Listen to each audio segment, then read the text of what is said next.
जिस मार्ग पर चलने के लिए हमने निश्चित किया है,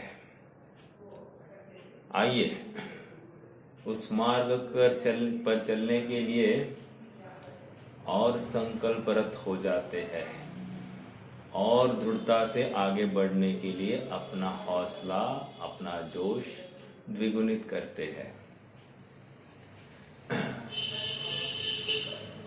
होता ऐसे है कि ये जोश, ये हौसला, ये मजबूती ये कैसी आती है? कह रहे हैं कि ये मजबूती तत्व विचार से आती है। तत्व विचार कैसे होता है? वस्तु में अपनापन स्थापित होता है तो स्वयं तत्व विचार हो जाता है। तो तत्व विचार नहीं हो रहा है तब तक क्या समझना? तब तक यही समझना कि वस्तु में अपनापन नहीं है। और वस्तु में अपनापन नहीं है इसका अर्थ अभी भी शुद्धात्मा दूर है, मोक्ष मार्ग अभी भी बहुत दूर है। फिर मैं शास्त्र अभ्यास करता रहूं या फिर मैं कोई मंद कषाय की कार्य करता रहूं, इसको कोई अहमियत नहीं है। लेकिन महत्वपूर्ण बात समझने योग्य यह है कि तत्व विचार एक ऐसी अमोघ औषधि है कि जिसके बल पर बड़े से बड़े संकट हम आसानी से पार कर सकते हैं। थोड़ा सा विचार कीजिए, हमको एक प्रश्न हमेशा पड़ता होता होगा कि ये जितने भी सिद्धांत की बातें हैं, ये सिद्धांत की बातें मात्र बातें हैं या इनका अनुकरण भी किया जाता होगा? विचारणीय प्रश्न है कि इनका अनुकरण कौन करता है। तो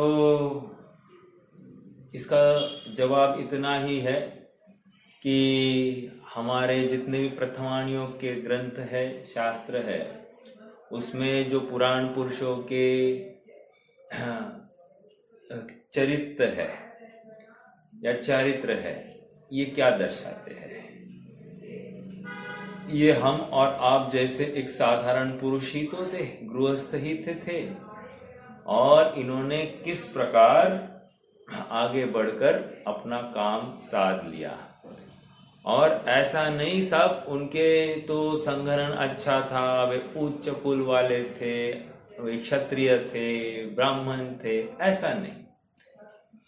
हाँ, उदाहरण तो हमारे यहाँ शूद्र का भी दिया जाता है, उदाहरण चांडाल का भी दिया जाता है, उदाहरण तिर्यंच का भी दिया जाता है। और देखो तिर्यंच ने ऐसा किया और मोक्ष मार्ग में आगे बढ़ा, और ऐसा समझाकर हमारे होश को और एक तसल्ली और एक दिशा निश्चित करा देते हैं। होता है ना ऐसा, जैसे दवाई है, दवाई बहुत कारगर है साहब, बहुत कारगर है। हाँ, लेकिन किसी ने आजमाई है कि नहीं? जैसे कोरोना की दवाई थी, राइट? हाँ, दवाई मतलब वैक्सीन। जब तक उसे कई लोगों पर आजमाया नहीं गया तब तक उसकी लाभ हानि कुछ भी नक्की नहीं किया जा सकता है, राइट? इसको तो पहले तिर्यंचों पर अप्लाई किया, फिर उसके बाद में मनुष्यों को लागू किया।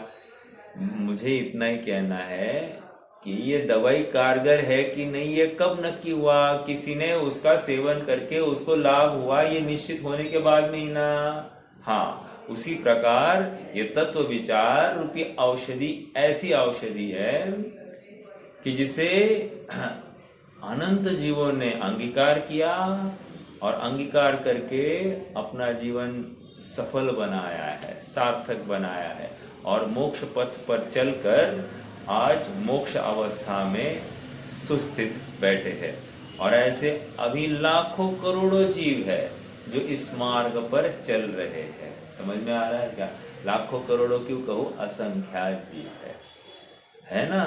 अरे नरकों में, हर नरक में सम्यक दृष्टि कितने हैं? असंख्यात है, और असंख्यात की वैल्यू बढ़ती जा रही है नरक टू नरक। पहले नरक में जितने असंख्यात है उससे अधिक दूसरे में, उससे अधिक तीसरे में, ऐसी तो बात है। तो समझने की बात इतनी है कि ये सब मोक्ष मार्गस्थ है, तत्व विचार के धारी है। अब जब वे नरक में रहकर तत्व विचार कर पा रहे हैं, क्या हम इतनी अनुकूलता में बैठकर तत्व विचार नहीं कर सकते हैं? अपने आप में एक प्रश्न चिन्ह है। और तत्व विचार मतलब क्या? जैसी वस्तु है वैसा ही तो निर्णय करना है। जैसी वस्तु है वैसा निर्णय करना मतलब क्या? मैं ज्ञानानंद स्वभावी हूं, मेरी ज्ञान आनंद आदि अनंत गुणों की साख है, और इसके बाहर मैं जाता नहीं हूं। समझ में आ रहा है क्या? अब जो मेरी ये मनुष्य अवस्था, नरक अवस्था, तिर्यंच अवस्था, देव अवस्था, अवस्थाएं जो दिखाई दे रही है ना, ये क्या है? ये मात्र व्रैपर है, कवरिंग है। सचमुच मैं तो मैं ही हूं। एक उदाहरण देता हूं, जैसे हमने मिट्टी का मनुष्य बनाया, हमने मिट्टी का एक बैल या तिर्यंच बनाया, हमने मिट्टी का एक नारकी बनाया, हमने मिट्टी का एक क्या बनाया? देव बनाया। मेरे प्रश्न है, क्या ये अलग अलग है या एक है? देखा जाए तो एक ही है ना। मिट्टी कॉमन दिखाई दे रही है, बराबर है कि नहीं? तो जो ऐसा कॉमन पना देखने के लिए जिसके पास वो एक दृष्टि तैयार हो जाती है, वही जीव साम्य भाव को आने के लिए पात्र है। समझ में आ रहा है? साम्य भाव को पाने के लिए पात्र है।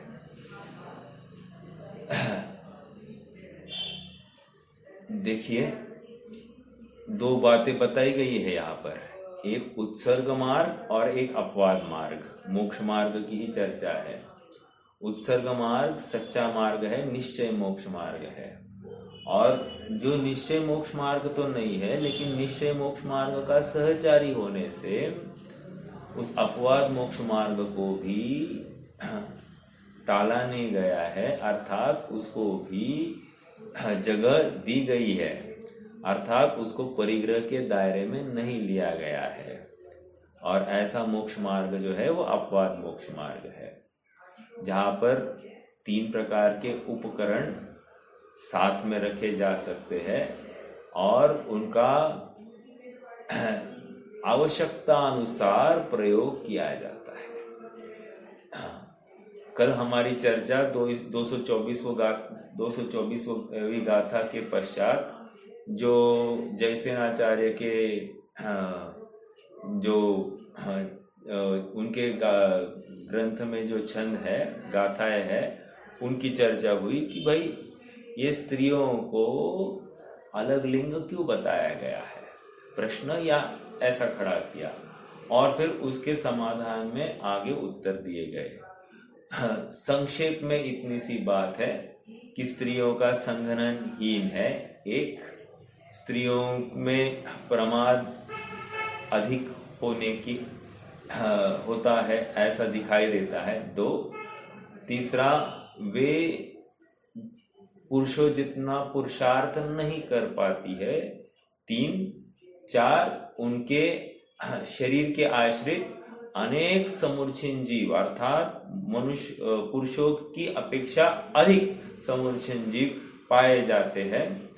और चौथा, 5वां कह रहे हैं कि ये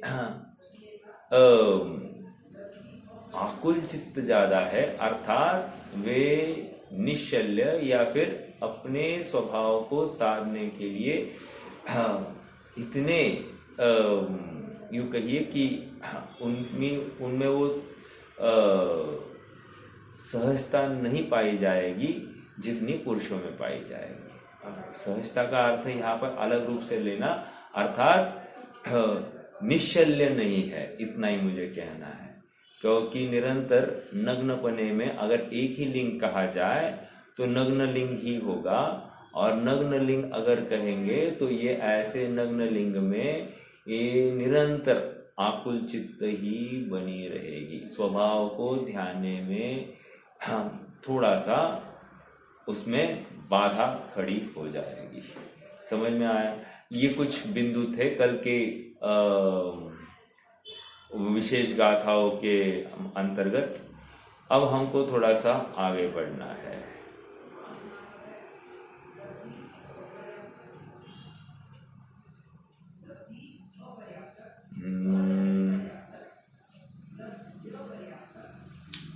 ठीक है। और एक बात कही थी कि आरिकाओं के महाव्रत उपचार से कहा गया है, उपचार साक्षात होने के योग्य नहीं है। मतलब क्या? आरिकाओं का महाव्रत है ऐसा जो कहा जाता है, वो स्त्री अवस्था में जो मैक्सिमम लेवल प्राप्त हो सकती है वो उस जीव ने प्राप्त की है। समझ में आ रहा है क्या? तो उस अपेक्षा से चलिए अब हमको 225वीं गाथा का चिंतन करना है। देखिए 224वीं गाथा में यह कहा गया है कि उत्सर्ग मार्ग ही श्रेष्ठ है, अपवाद मार्ग नहीं। और अब इस गाथा में अपवाद मार्ग में होने वाली विशेष बातें समझा रहे हैं। देखो उत्सर्ग मार्ग श्रेष्ठ है ये कहने के बाद में अपवाद मार्ग तो समझाना चाह रहे हैं। अर्थात ये आए बिना रहता नहीं है। जैसे कोई पंछी है, पंछी खुले गगन में उड़ाने भरता है, ऊंचे ऊंचे आकाश में गगन में वो उड़ान भरता है और फिर उड़ान भरने के बाद में फिर से जमीन पर आता है, वृक्ष का आधार लेता है और वृक्ष का आधार लेकर क्या करता है? क्या करता है? वो दोबारा ऊंची उड़ाने लेने के लिए दम भर रहा है, पुरुषार्थ कर रहा है। समझ में आ रहा है? वो हमेशा नीचे बैठने के लिए आया नहीं है, वो और फिर से बड़ी उड़ान लेने की भावना को लेकर नीचे आया है। समझ में आया? उसी प्रकार जो सप्तम गुण स्थान वाला जीव है अर्थात उत्सर्ग मार्गी जीव है, वो उसने शुद्धात्मा रूप खुले गगन में जो उड़ान भरी है वहां भरकर वहां रह नहीं पाया, रहने में असमर्थ हुआ, इसलिए नीचे आया है। नीचे आया है मतलब अपवाद मार्ग में आया है। और अपवाद मार्ग में आया है, ये अपवाद मार्ग में रहने के लिए नहीं आया है, ये तो दोबारा उत्सर्ग मार्ग में उड़ान भरने की भावना लेकर आया है। और ऐसा जीव ही सच्चा जीव है, सच्चा मोक्ष मार्गस्थ है। यदि उसकी भावना थोड़ी भी कम हो जाए तो वो मोक्ष मार्ग में रह नहीं सकता मतलब स्वयं में उसके परिणाम वश, उसकी पुरुषार्थहीनता वश वो फिर से मिथ्यात्व में चला जाएगा। देखो गाथा 225 का अपन पाठ करेंगे। उभयरणं जिनमग्गे लिंगम जह जादरुवमिति भणिदम् गुरुवयनं पियविणौ सुत्तज्जयनं चणनिदिष्टम्। फिर से उभयरणं जिनमग्गे लिंगम जह जादरुवमिति भणिदम् गुरुवयनं पियविणौ सुत्तज्जयनं चणेदिष्टम्। जन्मते शिशु नगन तन विनय अरे गुरु के वचन आगम पठन है उपकरण जिन मार्ग का ऐसा कथन। अब फिर से यहाँ पर उपकरणों की चर्चा बता रहे हैं। हिंदी का पाठ फिर से करना। जन्मते शिशुवत शिशु सम नगन तन विनय अर गुरु के वचन आगम पठन है उपकरण जिन मार्ग का ऐसा कथन। और उपकरणों की चर्चा कर रही है। क्या? एक तो जन्मते शिशुवत नगन, मतलब ये यथाजात रूपधर है ना, तो एक ये उपकरण कहा, ठीक है, परिग्रह। दूसरा विनय अर गुरु के वचन, जो मोक्ष मार्ग में स्थित है गुरु, उसके प्रति विनय, और उसके वचन, उसके वचनों के प्रति विनय, ये दोनों क्या है? उपकरण है। आगे उपकरण मतलब आप यूं कीजिए कि साधन भी ले सकते हैं, ठीक है। आगे क्या कह रहे? आगम पठन। आगम पठन भी उपकरण बताया गया है, मतलब शास्त्र का अभ्यास, शास्त्र जिन मार्ग का ऐसा कथन, ये सब उपकरण है जिन मार्ग के, ऐसा कथन आया है। ओके, आइए थोड़ा सा अब प्राकृत का भाव देखते हैं। अभी अपन ने हिंदी का देख लिया है, अभी प्राकृत में अपन ढूंढेंगे। उभयरणम जिनमग्गे, उपकरण कहे गए हैं किसके? जिन मार्ग के, जिन मार्ग में। क्या? लिंगम जहजाद रूवमिदी। लिंगम चिन्ह, कैसा चिन्ह है? यथाजात रूपम इति। ओके, यथाजात रूपम इति। अब अपन जब आगे बढ़ेंगे तो और चर्चा होगी। यथाजात रूपधर का अर्थ क्या? जात का अर्थ क्या करेंगे मालूम है आपको?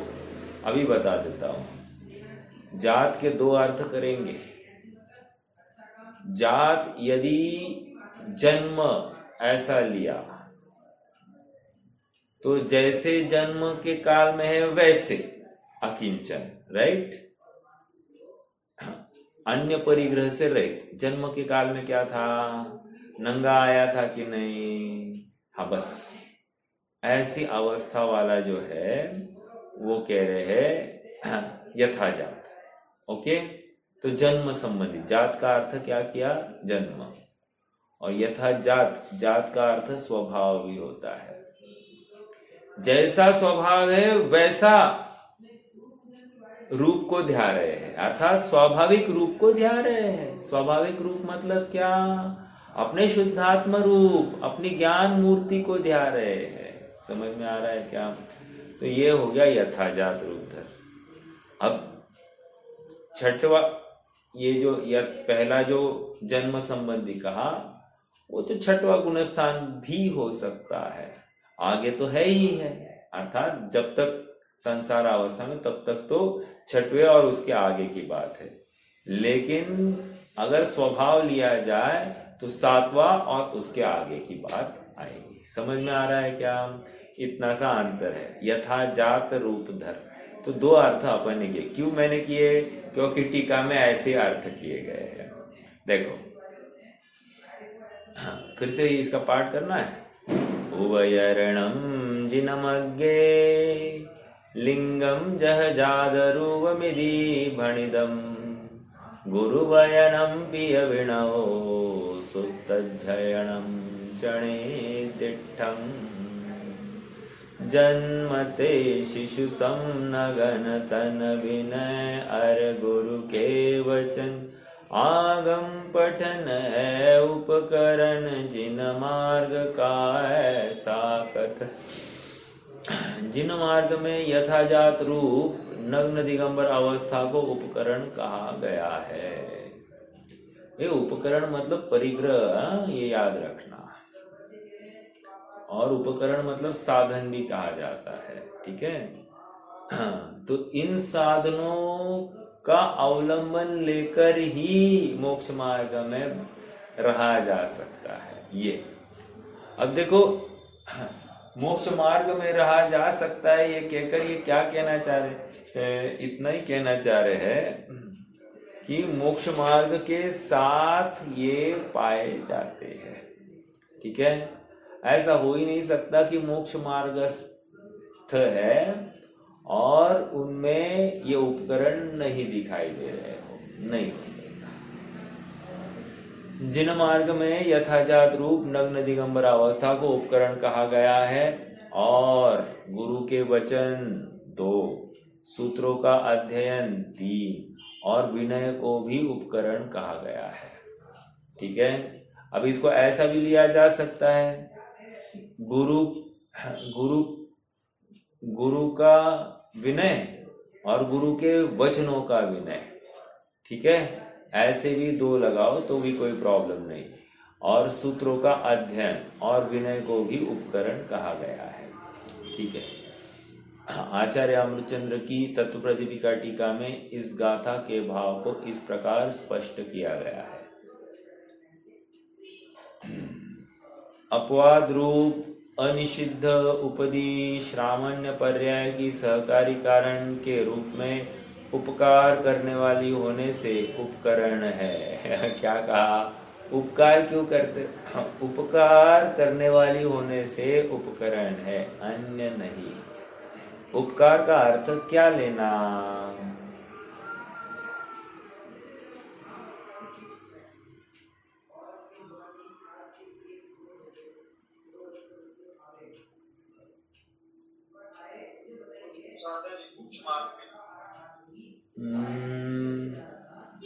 मुझे उपकार का अर्थ वो तत्वार सूत्र वाला चाहिए, परस्परोपग्रह जीवानाम।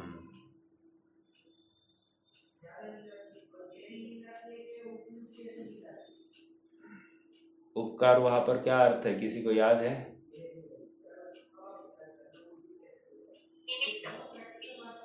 निमित्त, वेरी गुड, बहुत अच्छा, निमित्त है। कार, देखो मैं आपको फिर से वो संधि करके दिखाता हूँ, मैं भी भूल गया था, मैंने अभी याद किया उसको। अभी मतलब जैसा अपना स्वाध्याय चल रहा है ना, उसी के बल पर किया। देखो, कार होता है कार्य, कार मतलब कार्य, उप मतलब होता है समीप, उपवास, समीप। हाँ, ठीक है, तो उप मतलब होता है समीप। तो जब कार्य हो रहा है उसके समीप कौन है, ये कह रहे हैं। तो समीप कौन होता है, ये उपकरण समीप होते हैं, इसलिए उनको उपकार करने वाला कहा गया है। उपकार मतलब निमित्त है। ठीक है, वे समीप है, अर्थात शुद्धोपयोग रूपी कार्य हो रहा है और उसके साथ साथ जो पाया जा रहा है, समीप क्या पाया जा रहा है, तो ये उपकरण पाए जा रहे हैं। हाँ, अब देखिए, मोक्ष मार्ग में स्थित रहना है तो ये उपकरण तो होने ही चाहिए। कोई कहे साहब ये निश्चय उपकरण नहीं है, इसलिए उनको सर्वथा त्याग कर दे, तो क्या करेगा, प्रमाद में प्रवृत्ति होगी, शिथिल होगा, सब में हिंसा और पाप है ऐसा कहकर सबसे विरक्त हो जाएगा और अपना बुरा ही करेगा, अच्छा थोड़ी होगा। समझ में आ रहा है क्या? यदि मोक्षमय प्रकाशक की भाषा में कह रहे, यदि तू उपवास नहीं करेगा तो बोल क्या करेगा। उपवास शुभ भाव है, शुभ भाव है, ये बात बराबर है, सत्यार्थ है।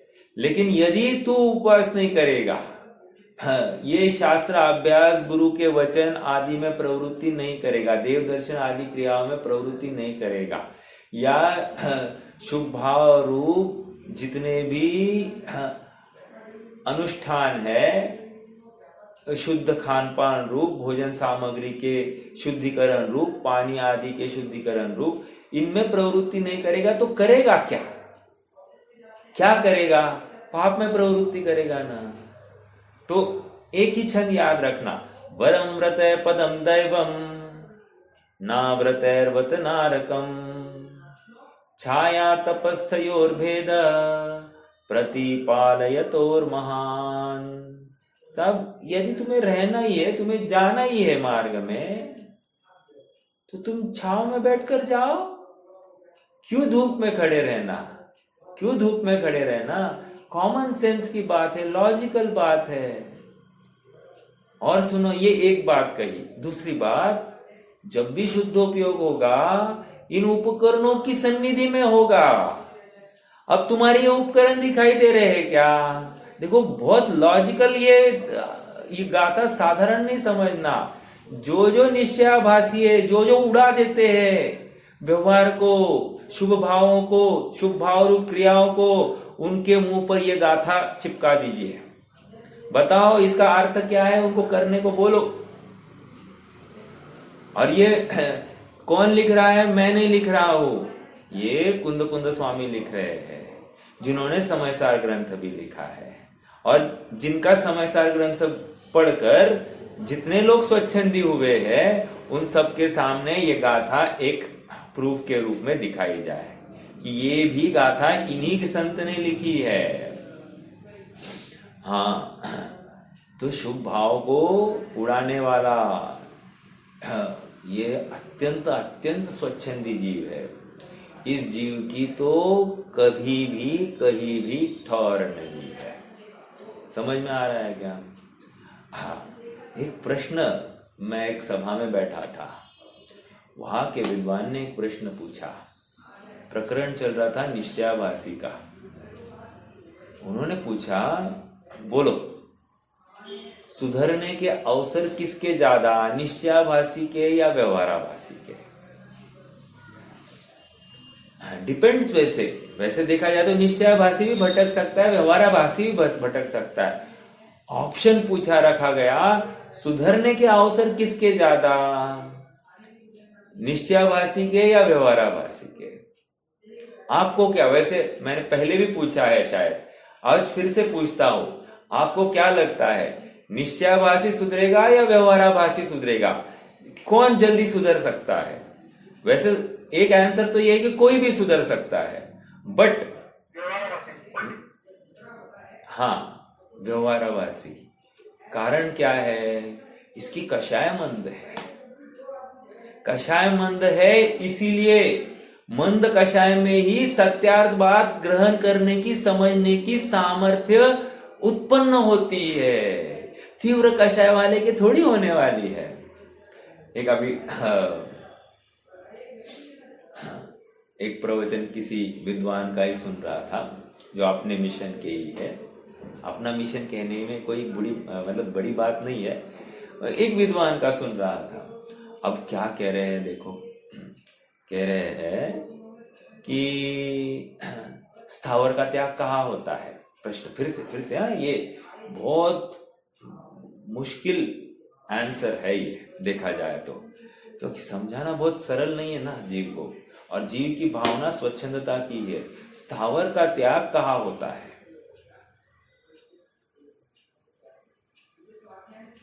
अभी जो इसका जवाब दे पाएगा ना, उसको ही थोड़ा बहुत मोक्ष मार्ग समझ में आ रहा है, भूमिका अनुराग। मतलब अपन अगर कहेंगे मेरी, क्या कहा? हाँ, स्थावर का त्याग कहाँ होता है?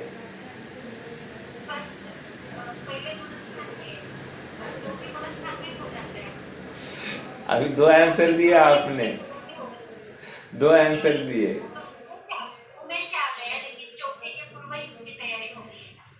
चौथे के पूर्व ही, हाँ देखो आधार क्या, बराबर आधार क्या देते हैं सभी? त्रस हिंसा को त्याग वृथा था वर्ण संहारे। वहां पांचवे में भी, चौथे में, पांचवे में, वहां पर भी स्थावर का की हिंसा कर रहा है जीव। तो पहले में तो होता ही होगा। कौन सी भूमिका है? कौन सी भूमिका? अरे हाँ बाबा, हम भी समझ रहे हैं। फिर हम आपको दूसरी गाथा एक छंद सुनाते हैं जहां पर गृहस्थ के 8 मूल गुण दिखा देते हैं हम आपको। और बताओ फिर 8 मूल गुण में 5 पापों का त्याग हुआ है कि नहीं? वो किसके लिए बताया जा रहा है? 3 मकार का त्याग हुआ है कि नहीं? ये क्यों दिखाया जा रहा है? पानी छानना, रात्रि भोजन का त्याग, ये समझाया गया है कि नहीं? तो ये क्यों दिखाया गया? अगर एक सामान्य गृहस्थ के लिए ये सब दिखाया गया तो फिर ऊपर की भूमिका में हुआ, इसमें क्या बड़ी बात है? हाँ, ऊपर की भूमिका में क्या हुआ ये हम बताते हैं ना। वहां पर निरतिचार पालन होने लग गया है, यहां पर सातिचार पालन हो रहा था। अर्थात ये जानता है ये अपराध है और मुझे ये छोड़ना है, ये अपराध मेरा स्वभाव नहीं है। मेरी भूमिका आज कमजोरी की भूमिका है, इस भूमिका में चलता है ऐसा नहीं, मेरी भूमिका कमजोरी की है। और कमजोरी किसको अच्छी लगती है? मेरा प्रश्न है आप सबसे। अरे हम इतने धड़ल्ले से एकदम सीना तान के बोलते निचली भूमिका में चलता है, चलता है। अरे चलता है, अरे ये कमजोरी की भूमिका है तो तुम्हें कमजोरी अच्छी लगती है क्या? प्रश्न है ये सबके लिए। अगर कमजोरी अच्छी लगती है तो तू मोक्ष मार्ग में चलने के लिए योग्य नहीं है। और ये विद्वान के मुख से ये अच्छा नहीं लगता है। मतलब अभ्यास का पिष्टपेशन हो गया है या भूमिका अच्छे से समझी नहीं गई है। वो अध्यात्म का ज्वर इतना चढ़ गया है कि चरणानियों को अपने हिसाब से मरोड़ दिया गया है। समझ में आ रहा है क्या? विचारणीय बिंदु है। एक बात देखो, 4 अनुयोग होते हैं ना। 4 अनुयोग मतलब क्या मालूम है क्या? अरे जिनवानी के इंटरप्रिटेशन करने की शैली है। क्या कहा? जिनवानी का इंटरप्रिटेशन करने की शैली है। जैसे द्रव्यानुयोग लीजिए। द्रव्यानुयोग क्या है? कह रहे द्रव्यानुयोग और कुछ नहीं, द्रव्यानुयोग तो त्रिकाल सत्य की बातें करता है, वस्तु स्वरूप की बातें करता है। मैं एकदम स्थूल रूप से बता रहा हूं, मतलब इंपॉर्टेंट कैची फीचर्स बता रहा हूं। अन्य रूप से भी प्रकरण आता है, मैं भी समझता हूं, बट प्रयोजन परक बात रख रहा हूं। तो द्रव्यानुयोग क्या कर रहा है? त्रिकाल सत्य की बातें रखता है। जैसे मैं ज्ञान स्वाभाविक हूं, मैं अजर अमर तत्व हूं, मेरे न माता पिता है न कुछ है, मैं तो आत्मा ही हूं, बस मेरा और कुछ भी नहीं है। समझ में आ रहा है क्या? इतना अलिप्त करके ये नॉन रिलेटिविटी की धारा तक ये द्रव्यानुयोग लाकर छोड़ देता है। बराबर, ये उसकी द्रव्यानुयोग की एक दायरा है। चरणानुयोग क्या करता है? मतलब द्रव्यानुयोग ने त्रिकाल बात करी, चरणानुयोग ने क्या किया?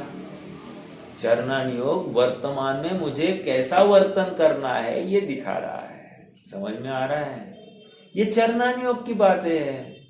वर्तमान में कैसा वर्तन किया जाना चाहिए ताकि मैं मोक्ष मार्ग के अनुकूल रहूं या मोक्ष मार्ग में अंदर जाने की मेरी प्रोबेबिलिटी बढ़ जाएगी, इसके लिए ये चरणानुयोग। तो ये वर्तमान तुम्हारा आचरण क्या है, इसको बहुत इंपॉर्टेंस है। ये भी इंटरप्रिटेशन जिनवानी का है, भगवान कथित ही है। समझ में आ रहा है? कर्णानुयोग का इंटरप्रिटेशन क्या है? कर्णानुयोग उदय, सत्ता, बंध और बंध का अभाव, विच्छुत्ति, इनकी चर्चा करके वो भी त्रिकाल बातें रख रहा है। भाई ये बंध क्यों हुआ, ये बंध का अभाव कैसे होगा, मतलब बंध की विच्छुत्ति कैसे होगी, उदय क्या है, सत्ता क्या है, इनका पूरा इत्यंभूत नॉलेज देता है।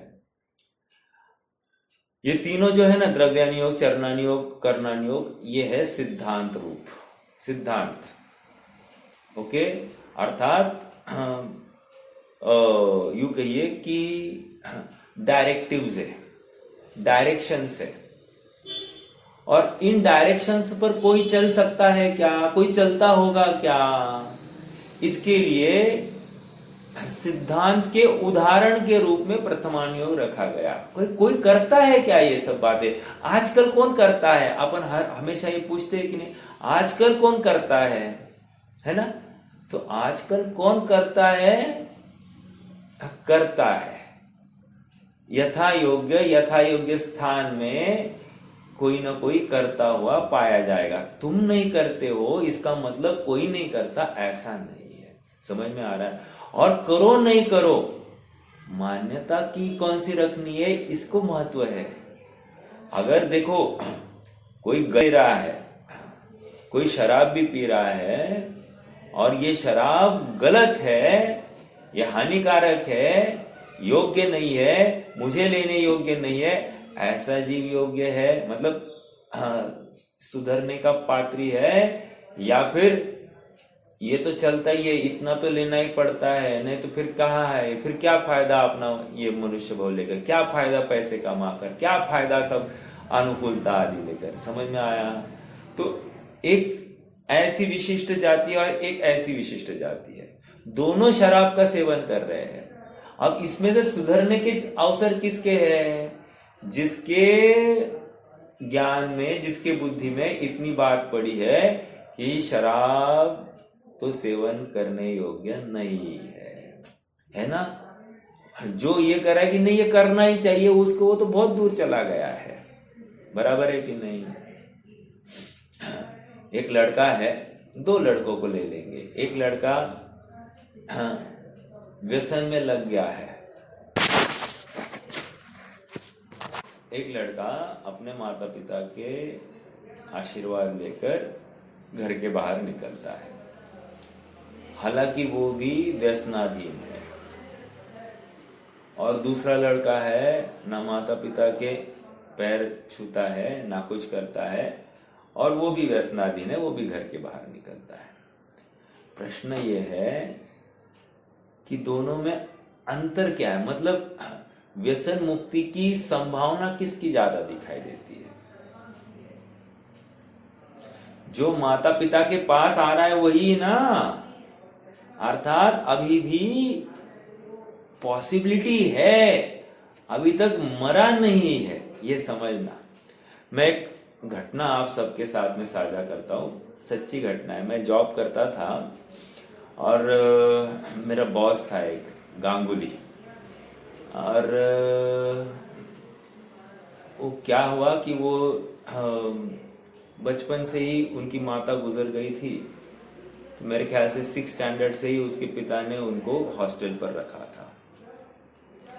तो बाद में ये इंजीनियरिंग करने गए। एक दिन उनके पिता उनको मिलने आए हॉस्टल पर। हॉस्टल पर मिलने आए तो ये सिगरेट फूंक रहा था। तो पिता आ गए, पिता ने उनको सिगरेट फूंकते हुए देखा, इन्होंने सिगरेट को हाथ में ही दबाया और छिपाई। पिता ने देखा है, लेकिन पिता कुछ भी नहीं बोले। लेकिन इनके मन में इतना शल्य भर गया कि इनको लगा कि अरे मैंने ये क्या किया।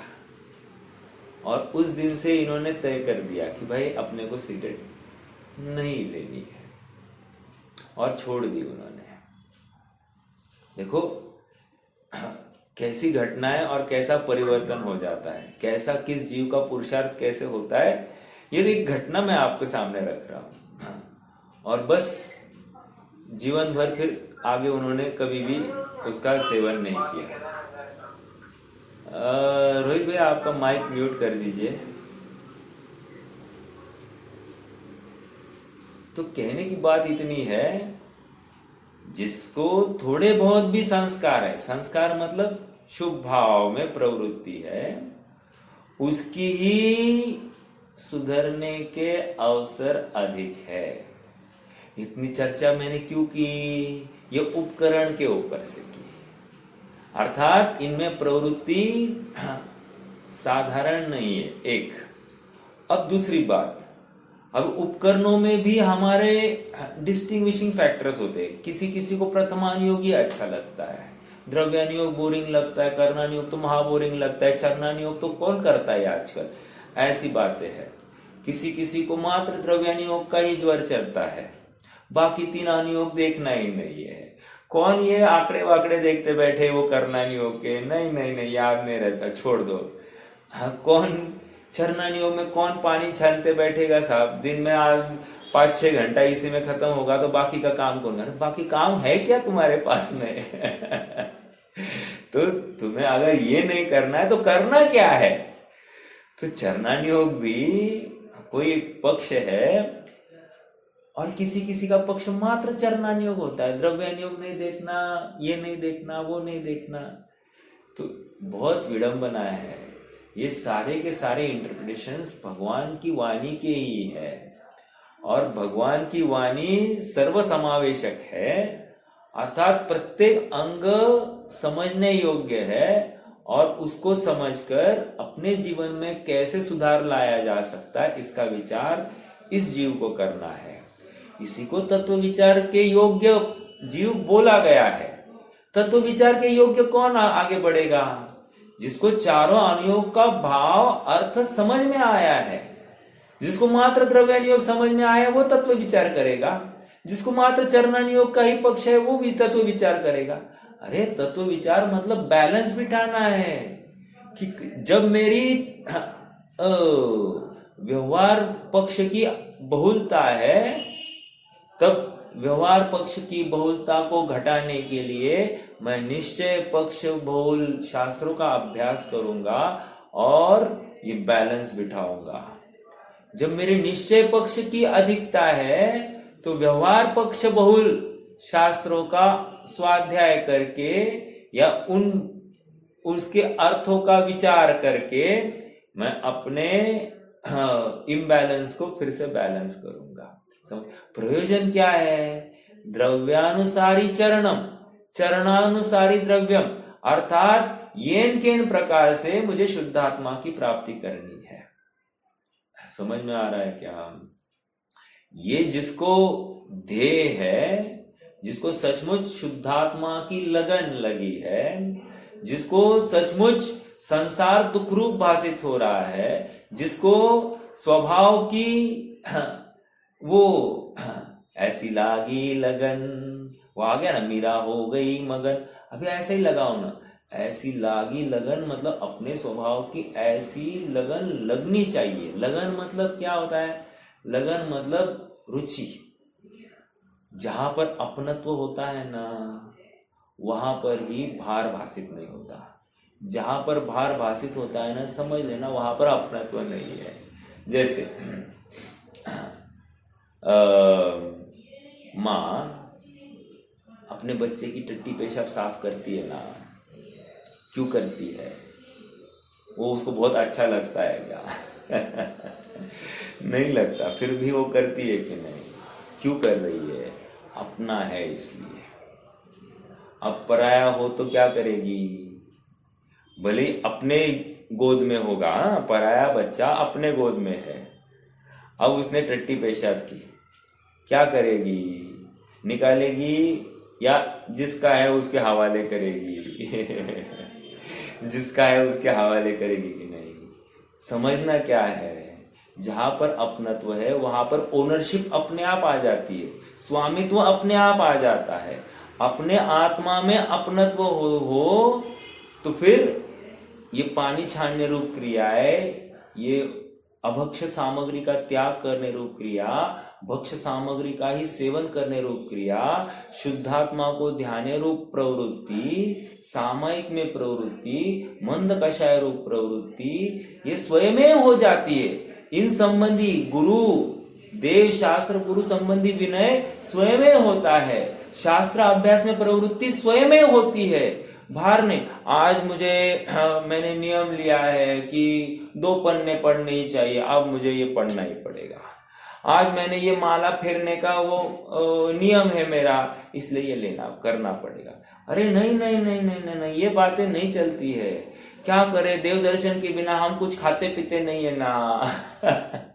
क्या करे मतलब क्या, इसको ये भार लग रहा है, और जिसको भार लगता है उसका अपनत्व नहीं है, वो मात्र क्रियाकांडी है, वो मात्र पक्ष से, अर्थात यूं कहिए कि कुल परंपरा अनुसारी व्यवहाराभासी है। समझ में आया? ये भी व्यवहाराभासी है, भले निश्चय करता होगा शुद्धात्मा को ध्याता होगा, बट ये भी व्यवहाराभासी ही है। समझ में आ रहा है क्या? ये कहाँ लिखी है बात? अरे डिराइव करनी पड़ेगी। मैं शुद्ध हूं, मैं बुद्ध हूं, ऐसा निश्चय का कथन कर रहा है, और मैं जैन कुल वाला हूं, और ऐसे ही मोक्ष की प्राप्ति होती है। तो इसने क्रियाओं का ही अवलंबन लिया है ना किसी रूप से।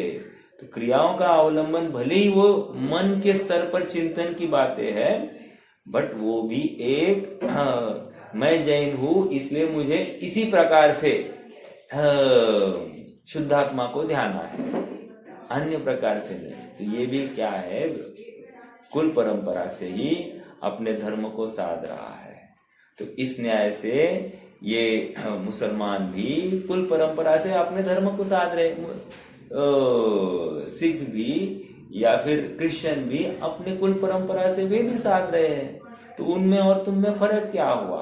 कुछ भी फर्क नहीं हुआ। समझ में आ रहा है क्या?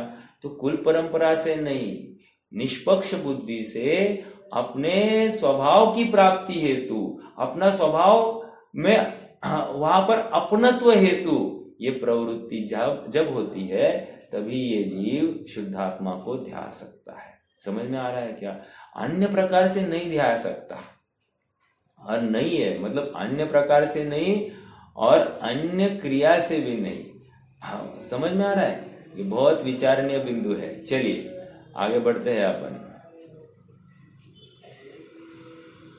हाँ, ये वे उपकरण इस प्रकार है। पहला, सभी प्रकार की कृत्रिमता से रहित, सहज रूप से अपेक्षित यथाजात रूपने के कारण बहिरंग लिंगभूत काय पुद्गल। इसी को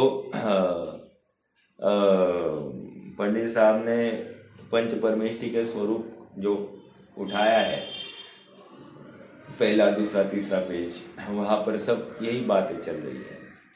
तो अरहंतों का स्वरूप सभी परिग्रह का त्याग करके, बहिरंग परिग्रह का त्याग और शुद्धोपयोग रूप मुनिलिंग अंगीकार करके, मतलब मुनि के योग्य शुद्धोपयोग जो होता है वो लिंग अंगीकार किया है।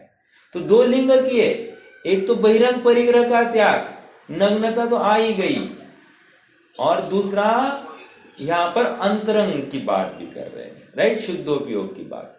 सेम बात यहां पर है, सभी प्रकार की कृत्रिमता से रहित, सहज रूप से अपेक्षित यथाजात रूपने के कारण बहिरंग लिंगभूत काय पुद्गल।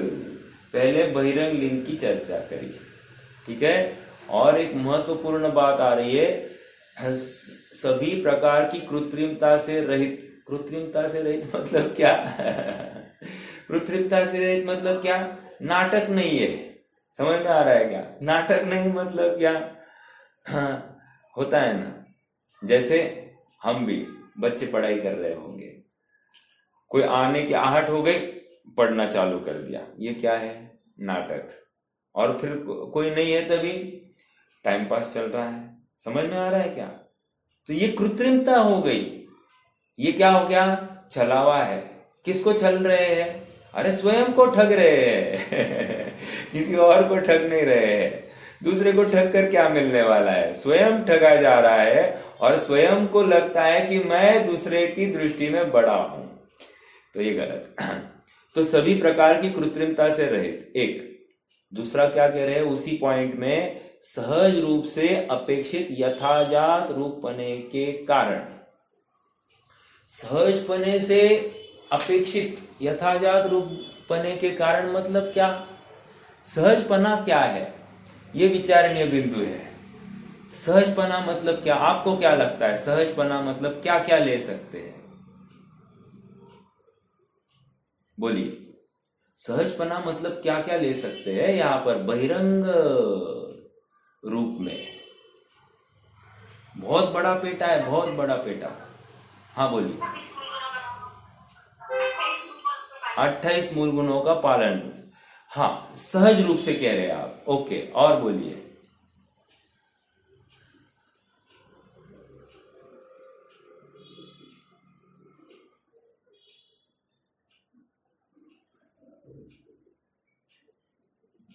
बस मेरे आप, हाँ है, मुझे लगा मैं बंद हो गया अब क्या। हाँ।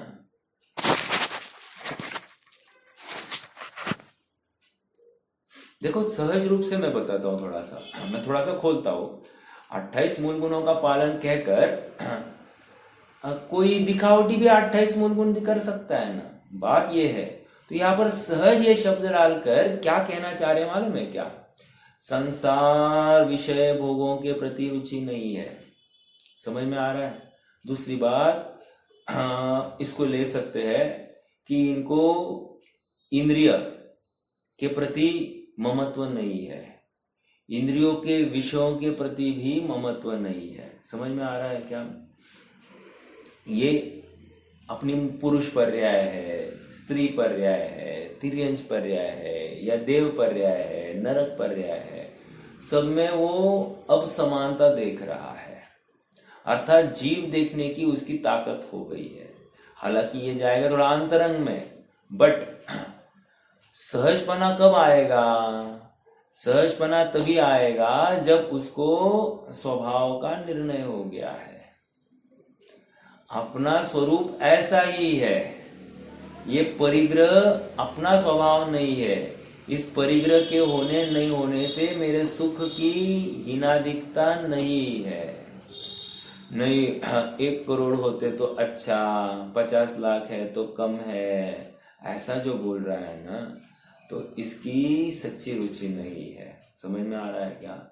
जो सहजपना है ना, बस मेरा 2 टाइम खाना पीने का चलता है, ये सहज है। समझ में आ रहा है क्या? अब ऐसा ही यहाँ पर लगाना, यहाँ पर किसी भी विषय की आशा नहीं है कि ये हो तो मेरा धर्म पले, गर्मी हो तो अच्छा, ठंड हो तो अच्छा, पानी बरसे तो अच्छा, ये ऐसा नहीं है। समझ में आ रहा है क्या?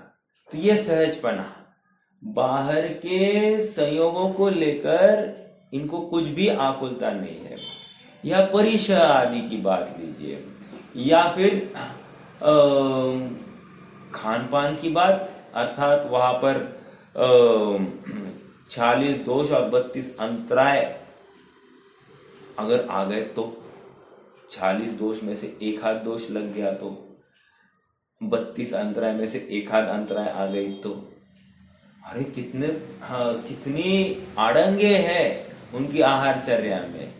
और उसके बाद उनको आहार मिलना है, योग्य श्रावक मिला तो सप्तगुण समाहितेन, ऐसा होगा तो काम होगा, नहीं होगा तो नहीं। और सुनिए, उसमें भी इनको यदि लगा अरे इसने शायद ठीक नहीं किया है, कुछ तो झोल दिखता है मुझे इनके घर में, बस इतनी शंका आ गई, चले फिर से। कहने की बात सहजता कितनी है, सहजता ये इसको कह रहे हैं। अर्थात हर प्रसंग में जन्म मरण रोग शत्रु मित्र, हर अवस्था में साम्य भाव है ना। वो काच निंदन थुतिकरण अर्घावतारण असी प्रहारण में सदा समता धरण, तो वहां पर सहज भाव है। शत्रु मित्र कोई भी आया तो भी साम्य भाव है। चक्रवर्ती आकर दर्शन कर रहा है तो भी साम्य भाव, ये सहजपना है। क्यों? क्योंकि ये स्वयं को बड़ा नहीं देख रहा है ना, ये सहजपना है। समझ में आ रहा है क्या? बहिरंग सहजपना, आई एम समथिंग ग्रेट, ऐसा इसको नहीं लग रहा है। अपना अस्तित्व, अपने को प्रसन्नता का साधन मात्र एक शुद्धात्मा है, और शुद्धात्मा के ये उपकरण, इतना ही वो समझता है, इसके अलावा अन्य कुछ भी नहीं। ये मेरे काम के नहीं है, ना मित्र मेरे काम का है, ना शत्रु मेरे काम का है, ना प्रशंसक मेरे काम का है, ना निंदक मेरे काम का है, इसलिए उनको स्वीकार ही नहीं करते, इसलिए सहजता है। वो आचार्य का साधु का स्वरूप आया है, अपने उपयोग को नहीं रमाते। समझ में आ रहा है क्या? अपने उपयोग को नहीं रमाते मतलब क्या? जैसा प्रसंग बन रहा है वैसा बन रहा है, या अच्छा ही नहीं किया, अच्छा ऐसा करते तो होता, वैसा नहीं किया, वैसा नहीं होना चाहिए था। ये इफ्स एंड बट्स में अटकने वाला कभी भी सहज नहीं रह सकता। लेकिन उसने करना चाहिए था ना, उसको मालूम नहीं क्या मैं मुनि हूं, उसको मालूम नहीं क्या मेरी डिग्री क्या है। ये ऐसा नहीं, सहजता, सहजता। समझ में आ रहा है? हाँ, आहार की चर्या महीनों तक नहीं मिल सकती है, सहजता होनी। समझ में आ रहा है? गर्मी तीव्र पड़ गई हो, आहार की चर्या में मान लो रोग आया है शरीर में, और रोग के अनुकूल कोई दवाई नहीं मिल रही हो, मतलब आहार चर्या में ही मिलेगी ना दवाई, तो भी सहजता। समझ में आ रहा है क्या? बहुत विशेष बात है। ऐसा हो सकता है सर्दी हो गई है, नाक जैम हो गया है, अब कितनी असहजता है, मैं साधना नहीं कर पा रहा हूँ, श्वास भी नहीं ले पा रहा हूँ, ऐसा होगा क्या? सहजता, मैं ये समझाना चाह रहा हूँ। विचारणीय बिंदु है कि सहज रूप से अपेक्षित यथाजात रूपपने को के कारण बहिरंग लिंगभूत काय पुद्गल नग्नता है, तो नग्नता को देखकर, कोई स्त्री को देखकर इसको थोड़ा सा शल्य हो जाए, लिंग ढका दे, चलेगा? नहीं चल सकता। देखो एक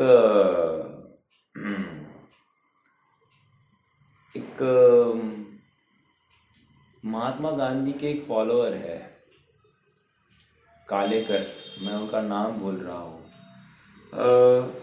उन्होंने एक बात लिखी, नहीं उन्होंने कहा है या JRD टाटा किसी ने कहा है, उन्होंने अपनी श्रवण बेलगोला की जो बाहुबली भगवान की मूर्ति है उसको देखकर कहा, क्या कहा कि जो मूर्तिकार है उसको यह सहज शक्य था क्या कि वो बेल लिपटी है ना शरीर को, बराबर है कि नहीं? इस समय हो गया है, 1 मिनट लूंगा खाली। बेल लिपटी है शरीर को, तो क्या होता कि एक हाथ पत्ता थोड़ा सा लिंग को ढक देता, तो बस क्या प्रॉब्लम होता? बोलिए, अगर एक हाथ पत्ते से वो लिंग ढक देता तो क्या प्रॉब्लम थी, या चल सकता था? क्या है आपका मंतव्य?